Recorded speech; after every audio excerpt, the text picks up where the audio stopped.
कल्पना कीजिए कि आप किसी जंगल में हैं या किसी पहाड़ पर या भारत के एक ऐसे हिस्से में जहां कभी इंटरनेट की सुविधा उपलब्ध ही नहीं हो, मगर फिर भी आप एक हाई स्पीड इंटरनेट चला रहे हो।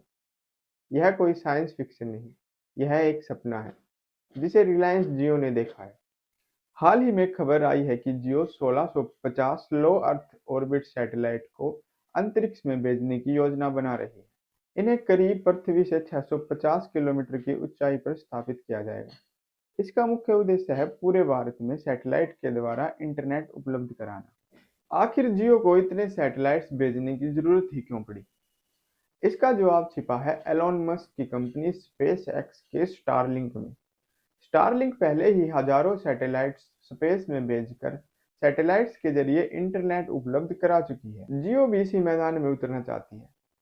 यह अंबानी बनाम मस्क की कहानी नहीं है, यह है भारत के डिजिटल फ्यूचर की कहानी। भारत के कई ऐसे हिस्से हैं जहां पर इंटरनेट की सुविधा उपलब्ध कराना काफी जटिल और महंगा है। रेगिस्तान, समुंदर, पहाड़ और कई ऐसे हिस्से हैं जहां पर अभी भी इंटरनेट उपलब्ध नहीं है।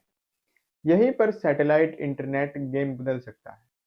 आसमान में मौजूद सैटेलाइट सीधे जमीन पर इंटरनेट सिग्नल भेज सकती है, जिससे कनेक्टिविटी काफी बढ़ जाएगी। कनेक्टिविटी उस हिस्से में भी पहुंच सकती है जहां पर आज इंटरनेट स्पीड कमजोर है।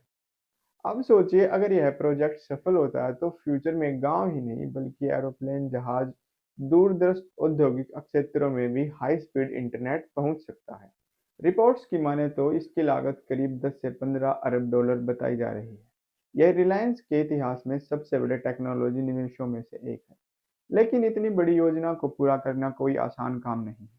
1650 सैटेलाइट बनाना, उन्हें लॉन्च करना, फिर उन्हें नियंत्रण में रखना एक काफी जटिल काम है। दुनिया की बहुत ही कम कंपनियां ऐसा कर पाई हैं। लेकिन जियो का लक्ष्य साफ दिखाई देता है।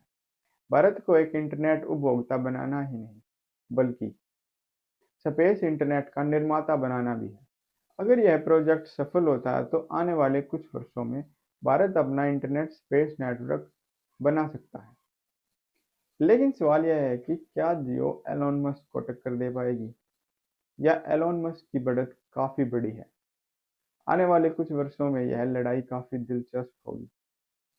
अगर आप आने वाली सभी चीज़ों से अपडेटेड रहना चाहते हैं तो प्लीज़ हमें सब्सक्राइब कर लीजिए। Thank you.